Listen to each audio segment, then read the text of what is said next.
What's good, drumheads? Brandon Scott here with another lesson, or whatever you want to call it. I'm not gonna pretend like I'm a master at this. I'm still practicing it. So yeah.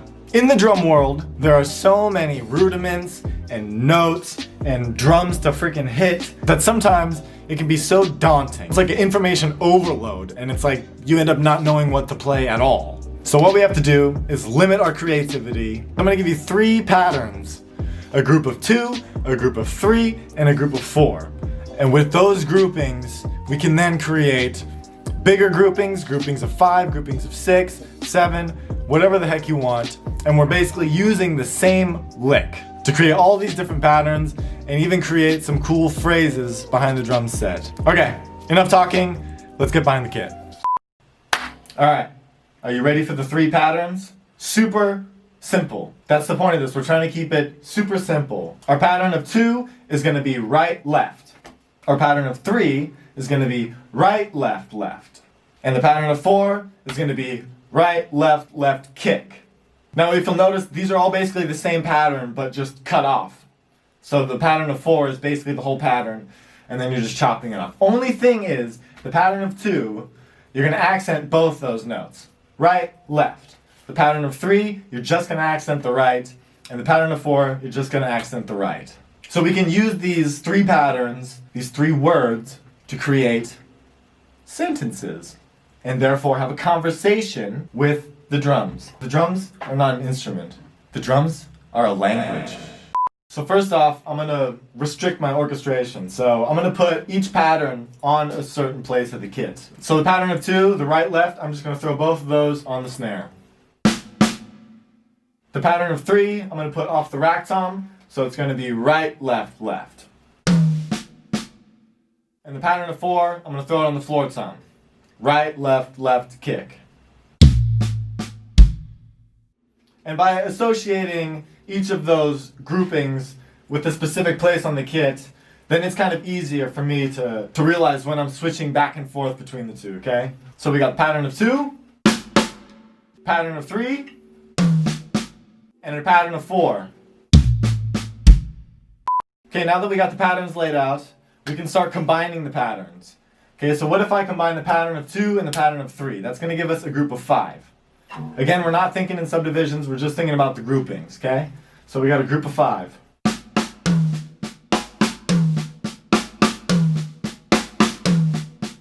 We could already use that as a fill. But before you play it as a fill, just get comfortable with the pattern.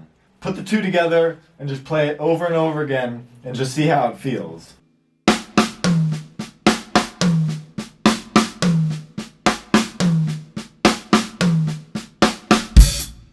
And some of you may have never heard a pattern of 5 before, and it may feel weird. So don't worry about the subdivision, like what subdivision you're playing it in yet. Just try and work on that pattern and get comfortable with how it feels, and then bring in the click. Start figuring out, okay, where are these notes actually landing? And then we can use it to create a fill, okay? So if we get a pattern of 5, and we want to create a 16th note fill, how many times does that 5 fit into 16 notes? 3 times. So we got a remainder of 1.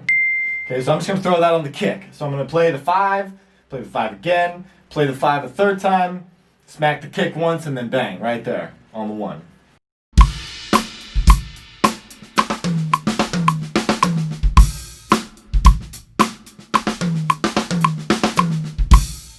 You can add the group of 4 and the group of 2 together to create a group of 6.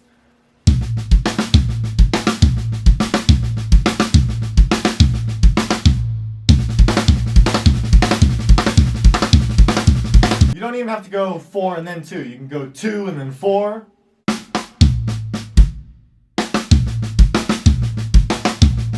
It's going to be the same pattern, but just displaced. You want to make a group of 7, use the pattern of 4 and the pattern of 3.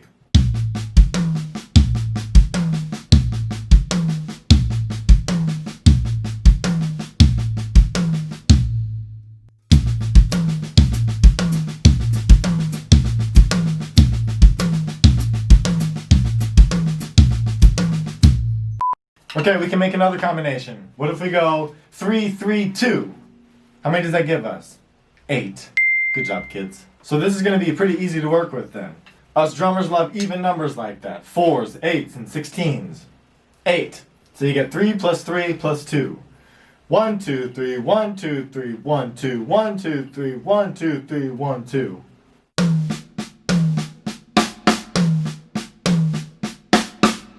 That's pretty tasty. Let's see how it sounds in a fill.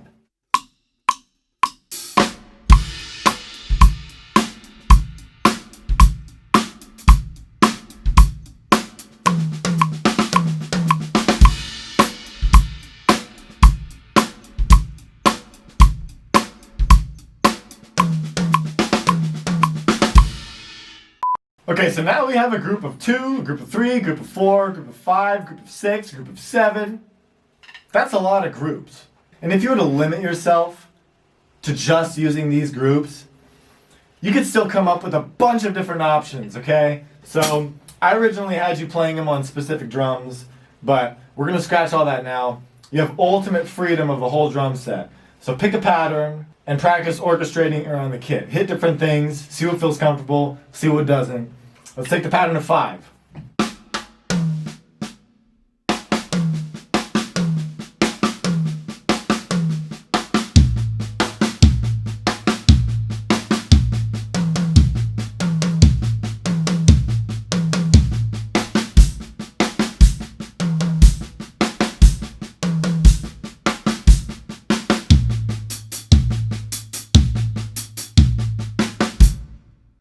Even the pattern of 6. You got the group of 4 and a group of 2.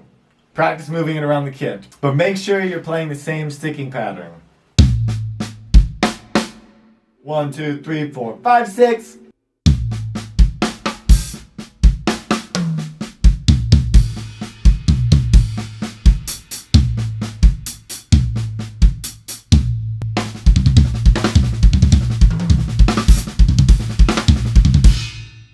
So now that you got the patterns down and you feel comfortable with it, now you can craft your own like 16th note drum fills, right? So you want to use a group of 5. Okay, 2 groups of 5, that gives you 10, then you need 6. Add the group of 4 and then the group of 2. This sounds a little complex. 2 groups of 5, a group of 4, and a group of 2. 16 notes.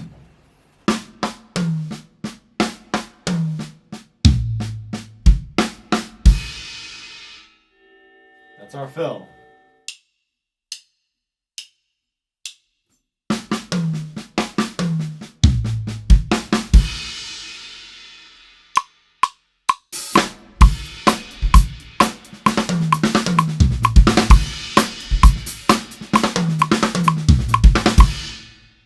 Now most of us probably aren't going to sit there and do the math and like add 5 plus 3 and all this stuff. You know, so for all you hardcore like shedders out there, don't care about the numbers, then just practice the patterns on their own. Practice going from one pattern to the other. Okay, so I'm just going to try and shed.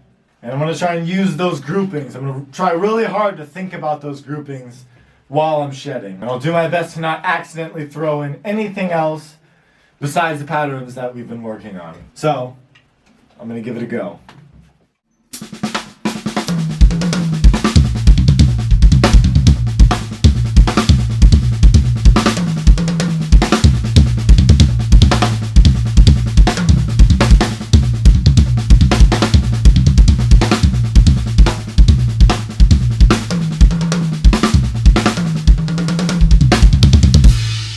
That's it for this one, guys. I'm constantly on the pattern hunt, trying to find ways to make it easier for me. I love just shedding and just playing random notes. So this is a great gateway into creating your own phrases and patterns. And if you want, make up your own groupings for each of those, you know? Create a different group of 3 or a different group of 4 and just see what happens. That's the thing with drumming, you just have to experiment. You have to try different things, you have to try different options, understand what is possible. Because there is so much that is possible. Like I said, I'm kind of working on this one too. If you guys do end up working on this, please share with me. I love seeing you guys try this stuff. Tag me on Instagram or shoot me a message in my DMs. I love seeing you guys benefit from these videos and trying to learn these new things. And that's basically it. That's all I got for you. Thanks for tuning in, guys. Thanks for watching. Thanks for being here. Thanks for checking out brandonscottdrums.com. Practice your groups of 2, 3, 4, 5, 6, 7, 208, 253, and I'll see you later. Peace.